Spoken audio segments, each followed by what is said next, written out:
말씀의 제목을 보면 여리고성을 무너뜨린 비결이다, 그렇게 말씀드립니다. 흔히들 본문을 통해서 또 여호수아 6장은 여리고 작전이다, 그렇게도 보고 있습니다. 여리고 작전과 여리고의 전쟁은 오늘의 전쟁사에서는 볼 수 없는 전쟁이에요. 작전을 누가 세웠느냐? 하나님이 세우셨고, 누가 승리하도록 하셨느냐? 하나님이 하신 거죠. 여리고성의 전쟁은 성을 무너뜨리는 작전입니다.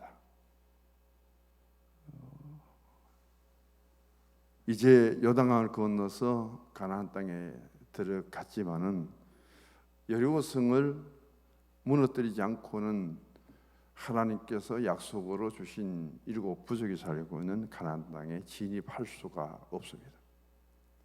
가장 견고하게 가나안으로 들어가는 입구를 막고 있는 성이 여리고성이고, 그 성은 가나안 땅에서 가장 견고한 성으로 세워져 있습니다. 성의 규모를 보니까요, 둘레가 800m입니다. 높이가 9m고요. 그 성은 안팎으로 되어 있는데 안의 성이 두께가 1m 80이고 바깥의 벽은 5m나 되는 두께입니다. 엄청나게 두껍고, 그 성은 또 직선으로 세워진 것이 아니라 45도 경사로 세워져 있어서 기어 올라올 때 위에서 쳐다보고 아주 작전을 쉽게 할 수 있도록 돌도 굴러버리고 물도 부어버리고 불도 쏟아버리고, 그러면은 그 9m 되는 성벽을 올라올 수 없을 만큼 그 당시 가장 견고하고 작전에 유리하도록 그렇게 세워진 성입니다. 근데 그 성이 어떻게 해서 무너졌느냐는 것이 중요하죠. 폭발을 한 것도 아니고, 그 성을 무너뜨린 데 있어서 오늘 본문을 통해서 3가지로 저는 정리를 해봅니다. 첫 번째는 군인들이, 이스라엘 백성들이 행진을 합니다. 행진을 하면서 몇 번 행진을 하느냐? 그 성을 두고 하루에 한 바퀴씩 6바퀴 6일을 돌죠. 마지막 날 1회째는 7바퀴를 돕니다. 그런데 12바퀴를 돌아도 꼼짝하지 않던 그 성이 13바퀴를 채우니까 무너지게 되는 거예요. 그렇다면은 대체적으로 학자들마다 견해는 조금 다르지만은 여리고성을 한 바퀴 도는데 2시간 정도 걸린다고 그렇게 해석을 합니다. 2시간 동안 이스라엘 백성들은 그 성을 돌고 있습니다. 그냥 도는 것이 아니라 우리가 9월 26일 날 10년 만에 시가 행진을 하고 있는 우리나라 군인들을 보았죠. 그렇게 행진 대회를 통해서 그들은 성을 돕니다. 얼마만큼 질서 있게 갖추어서 도는가, 그 질서, 대열, 순서까지도 하나님이 분명하게 말씀을 하고 있거든요. 지금 이스라엘과 또 하마스가 전쟁을 벌이고 있죠. 대체적으로 지금까지는 장거리 로켓포를 쏘아갖고 이스라엘은 완전히 자기 나라를 덮을 수 있는 아이돔이라는 그 방어 체계가 되어 있습니다. 그래서 전번에도 수천 발이 그들이 쏘아 올려도 3발만 떨어지고 다 막았거든요. 공중에서 다 폭파했는데, 이번에는 무슨 무기를 썼냐면은 대부분 북한에서 그리고 이란에서 1년 동안 준비했다고 하죠. 방사정포입니까? 짧은 거리를 낮은 각도로 날아가기 때문에 아이돔은 한 번도 쏘아 올릴 수가 없어요. 그걸 수천 발을 쏘아버리니까 저렇게 큰 전쟁이 일어나는데, 하마스는 뭐냐면은 1948년도 이스라엘이 지금 팔레스타인 땅을 영국이 중심이 되어갖고 나라를 독립하고 세우고 그 땅에 살던 팔레스타인들을 다 내쫓아버려요. 그 중에 예루살렘에 지금 많이 좀 거주하고 있고 대부분 사람들은 그 가자 쪽으로 가 있습니다. 그런데 괜찮았는데 6.1 전쟁 후에 67년 전쟁 후에 그 하마스 지역에 팔레스타인 무장 세력들이 침투를 해가지고 그 지역에 완전히 기지를 만들어 버렸어요. 이스라엘이 워낙 통제를 하니까 가자에서 이집트까지 지하에 도로를 뚫었는데 그 규모는 아직도 정확하게 밝혀지지 않습니다. 이집트에서 지하로 들어가면은 팔레스타인 가자 지역으로 차가 나오는데 물건들이 많이 오고 무게가 많이 실려와도 정확하게 파악이 안 되거든요. 거기서 이 팔레스타인의 자기들의 삶의 터전을 잃어버리고 거기에서 아주 극한 무장 단체가 하마스예요. 지금 한 3만 명 정도 가자 지역에 있다고 그러죠. 가자 지역 인구는 240만 명 정도. 인구 밀도가 최고 높은 지역이에요. 끔찍한 사람들이죠. 이제 또 헤즈볼라가 이 전쟁에 가담을 하고 시리아가 지금 가담하고 있는데 헤즈볼라는 이슬람교 중에 제일 강력한 그 이슬람교를 믿는 나라가 이란이에요. 신정정치라고 하는데 지금 세계적으로 신정정치를 펼친 나라는 거의 없습니다. 그런데 이란이 가장 신정정치에 가까운 정치를 펼치죠. 이란의 종교 최고 지도자는 이란의 대통령보다 더 명예나 권세나 지위가 훨씬 높습니다.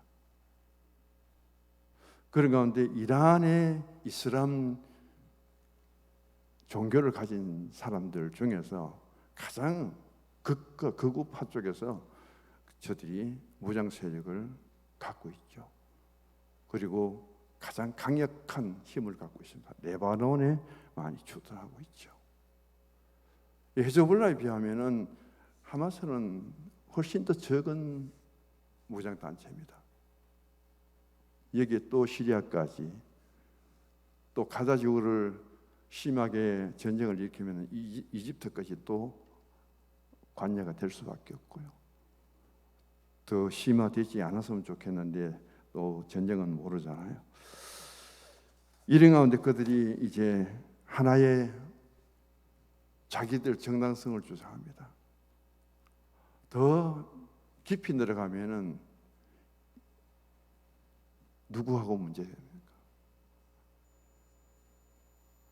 이삭하고 이스마엘 문제 생긴 거예요. 유대교와 그리고 이슬람의 종교 전쟁인 거예요. 이게 어디까지 확산될 것인가? 종교로 구분되면 유대교는 이스라엘뿐입니다. 그러나 아랍의 이스마엘 계통은 엄청 많죠. 지금은 과거 6.1 전쟁하고는 양상이 완전히 다릅니다. 그 사이 이슬람교 나라들이 굉장히 무장을 많이 하고 있고요. 가장 핵심적인 나라가 이란이 될 수밖에 없습니다. 이란은 러시아의 지원을 받고 있죠. 미국은 이스라엘을 버릴 수 없는 나라입니다. 앞으로 어떻게 전쟁이 전개될지는 모르는데 우리가 관심 있게 지켜봐야 될 문제입니다. 오늘 행군 기도의 작전이라는 것은 이들이 내가 하고 싶은 말을 하고 내가 구하고 싶은 것을 소리를 내어서 기도하면서 행군을 하는 것이 아니라 철저하게 침묵하면서 행군하도록 그렇게 명령을 받습니다. 행군 기도 작전에 있어서 중요한 것은 세 가지인데 하나는 믿음이에요. 하나님을 믿고 하나님께서 여호수아에게 작전을 세웠는데 여호수아의 말을 신뢰해야 되죠. 두 번째는 순종입니다. 그다음 사람으로서 가장 지금 여리고 작전에 힘든 것은 인내예요. 참는 거예요. 행군 기도의 작전에 있어서 중요한 것은 하나님이 작전을 세우시고 하나님이 모든 것을 주관하시는데 그 중보자가 누구냐면 여호수아죠. 그것을 여호수아가 명령을 내리는데 여기에 하나님의 말씀을 그대로 여호수아가 받아들여야 되고 믿어야 되고요. 그대로 순종해야 되고, 그러면 여호수아가 그 작전을 배치하는 데 있어서 이스라엘 군인과 백성들은 그대로 받아들여야 됩니다. 믿어야 되는 거예요. 그 다음 여호수아의 말에 철저하게 순종해야 되는 거예요. 그럼 백성들이 가져야 될 가장 귀한 자세는 뭐냐면은 13바퀴를 돌 때까지. 아니 무슨 전쟁이 이런 전쟁이겠어요? 12바퀴를 돌아도 2시간 걸리는 하루하루 여세 동안 걷는 거는 별것 아닌데 7째 날에는 6바퀴를 돌았습니다. 2, 6, 12, 12시간을 행진한 거예요. 그런데도 아무 징조가 나타납니다.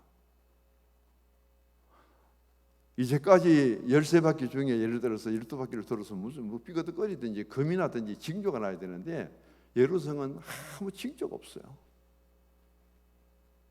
그때까지 참고 견딘다는 것이 쉽지 않잖아요. 그래서 여리고 작전 중에 일반 믿음을 가진 이스라엘 백성들의 가장 중요한 신앙 중에 하나는 인내의 신앙이다. 믿음을 가지고 순종하되 그만큼 참고 견딜 수 있는 신앙이 필요했다. 그런데 그것을 다 지켰다는 거예요. 하나님이 이 여리고 작전에 유일하게 이스라엘 백성들에게 주신 무기가 있다면 기도입니다. 기도의 무기를 갖고 여리고 성을 무너뜨릴 수 있는 것은 총칼을 통해서 싸우는 것도 아니고 불도저를 가지고 와서 성을 미는 것도 아니고, 여기 중요한 것은 기도인데, 그 기도가 전제된 가운데서 하나님 말씀을 믿고 신뢰하고 순종하고 하나님의 때가 이를 때까지 참고 견디어야 되는 이 세 가지가 여리고 작전의 행군에 있어서 가장 중요한 작전입니다. 결국 그것을 다 이루게 되죠. 우리는 보통 신앙이 아니면은, 거룩한 공동체가 아니면은 참지 못합니다. 이 작전을 누가 세웠느냐? 누가 도대체 명령을 내렸느냐? 아마 이 가나안 땅이 아니고 광야 같으면은, 모세 입장 같으면은 10번도 돌에 더 맞았을 거예요. 애굽으로 돌아가자고 야단쳤을 겁니다. 그런 어려움 속에서 12바퀴, 13바퀴를 돌면서까지 다시 애굽으로 돌아가자는 사람도 하나도 없고, 요단강 이미 동편에는 두 지파 반이 기업을 미리 얻어놓고 있습니다. 우리도 동편으로 가자는 사람 하나 없고, 한마디 말도 안 하고 그 질서를 지켰다는 것이 대단히 중요하잖아요. 오늘 본문에 보면은 13절 같이 읽어보십시다. 12절부터 읽어보요. 여호수아가 아침에 일찍 일어나니 제사장들이 여호와의 궤를 메고 제사 7은 양양 나팔 7을 잡고 여호와의 궤 앞에서 계속 행진하며 나팔을 불고, 무장한 자들은 그 앞에 행진하며 후군은 여호와의 궤 뒤를 따르고 제사장들은 나팔을 불며 행진하니라. 되게 어렵죠. 이게 순서입니다. 행진을 하는 순서예요. 첫날도 이 질서를 그대로 지켜야 되고요, 순서를 지켜야 되고, 마지막 7바퀴 돌 때도 이 질서를 지켜야 됩니다. 순서를 지켜야 돼요. 한 번도 바뀐 적이 없습니다. 앞에 가는 사람은 참 좋겠죠. 맨 뒤에 따라가는 사람은 광야 길에 그 거친 모래 위를 걸어보면 왠지 다 덮었을 거예요. 우리도 한번 앞에 서보자 그럴 거예요. 그런데도 맨날 꼴찌에 서가지고 먼지 다 뒤집어서도 그대로 질서를 따랐다는 것, 대단하잖아요. 그런 것을 통해서 오늘 여기 보면은 10절에 앞에도 똑같은 말을 하고 있습니다. 4가지 작전이 나오죠. 너희 입에서 아무 말도 내지 말아라. 10절 셋째 줄에 나옵니다. 여기 아무 말도 내지 말라는 것을 뜻을 찾아보니까요, 첫 번째는 입을 열지 않아야 되고, 두 번째는 잠잠해야 되는데 잠잠하는 것은 침묵으로 해석이 되고요. 그다음 불평하지 말아라. 제일 중요한 뜻은 의심하지 말라는 거예요. 하루에 한 바퀴씩 돌고 7째 날에는 6바퀴를 돌아도 성은 아무 이상도 없이 든든하게 서 있으니까 의심이 가고도 남잖아요. 도대체 이게 무슨 전쟁이냐? 지금까지 이렇게 해본 적이 없잖아요. 이스라엘 민족들이, 백성들이 가나안 땅에 들어와서 일곱성을 맞이하는데 전에 보지 못했던 작전을 세우고, 이것 보면 볼수록 자기들이 이상하죠. 그런데 질서만 지키는 것이 아니라 더 중요한 것은 사명을 감당해야 됩니다. 법궤를 메는 사람은 계속 법궤를 메어야 돼요.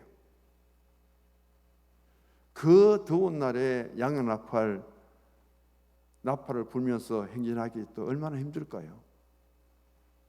마지막 날은 7째 날에 7바퀴 돌 때 나팔 불려면 힘이 있겠어요, 없겠어요? 불기도 싫을 거예요. 왜 내가 나팔수가 되었는가? 그게 자신들에게 주어진 사명이죠. 믿음도 순종도 그리고 인내도 중요하지만은 중요한 것은 질서를 지켜라. 13바퀴 동안 계속해서 앞에 서는 사람 앞에 서야 되고, 맨 꼴찌에 서는 맨날 꼴찌에 서야 되고, 이렇게 한 번도 안 바뀝니다. 그런데도 왜 우리는 꼴찌에 서야 되고, 왜 우리는 여기서 문제를 뒤집어 서야 되냐고 순수 한번 바꾸자는 사람 없잖아요. 그리고 13바퀴를 도는 동안에 제사에 나팔을 부는 사람은 계속 나팔만 불어야 돼요. 제사장 숫자도 많은데 벗게 매는 사람도 좀 바꿔서 매면 좋잖아요. 어깨 위에까지 짊어지고 돌아야 되는데, 그런 질서와 자기에게 맡겨진 사명에 대해서 이거 바꿔달라, 이거 좀 나에게서 벗어나게 해달라 한 사람도 없습니다. 이게 오늘 우리가 교회 안에서 주어진 신앙의 질서거든요. 당회는 당회대로, 그 다음 재직회 공동회, 왜 그렇게 구분을 해놨냐는 거예요. 그리고 왜 직분을 목사로 주고 장로님을 주고 권사님을 주셨느냐? 우리에게 주신 사명이거든요. 자기 자리에서 내가 뭘 맡았느냐, 내가 가야 될 길은 어딘가, 내 위치를 지켜야 되고, 나에게 짊어진 것이 무엇인가, 그걸 벗어도 안 되는 것이고 이탈해서도 안 되는 거고, 내가 서야 될 자리를 벗어나도 안 되죠. 바꾸어도 안 되죠. 아주 여리고성을 도는 것이 쉬운 것고 간단한 것 같지만은 여기에서 질서를 지킨다는 것하고 나에게 주어진 소명이 무엇인가, 사명이 무엇인가, 그리고 그런 자리에서 끝까지 13바퀴 성이 무너질 때까지 참고 의심하지 않고 불평하지 않고 자기 자리를 끝까지 지키면서 인내하였다는 신앙, 이건 오늘 우리가 누가 다 감당하고 따라갈 수 있겠느냐는 거예요. 대단히 중요한 문제예요. 그러면서 그들은 불평되신 마음으로 속으로는 얼마나 기도했을까요? 침묵의 기도의 위력은 여기에 잠재적으로 담겨져 있다가 그 기도와 찬송과 외침이 한순간에 하나님 앞에 드려질 때에 그 성은 무너졌다는 거죠. 두 번째, 승리의 기도 작전입니다.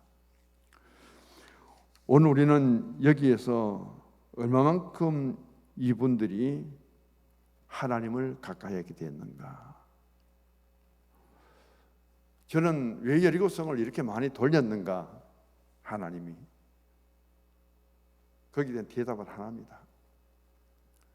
도대체 가나안 땅에 들어온 백성들은 광야 40년에 있었던 그 똑같은 민족이지만은 광야의 불평원망의 덩어리였는데 하나님 대신 뭘 믿었어요? 금송아지 우상도 섬겼고, 그들은 고라다단은 반란도 일으켰고, 아론의 제사장에 대해서 도전도 하였고, 그런데 여기 가나안 땅에서 여리고성의 질서와 그리고 사명을 맡긴 데 대해서 이 사람들은 한 사람도 불평이 없습니다. 원망이 없어요. 이제 좀 그만 돌자, 좀 쉬자, 교대로 돌리자, 그런 말도 한마디 없는 거예요.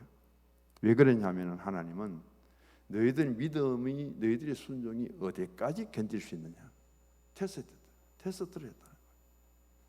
하루는 잘 견뎠는데, 둘째도 잘 견뎠는데, 마지막 7일 때는 7 바뀌잖아요.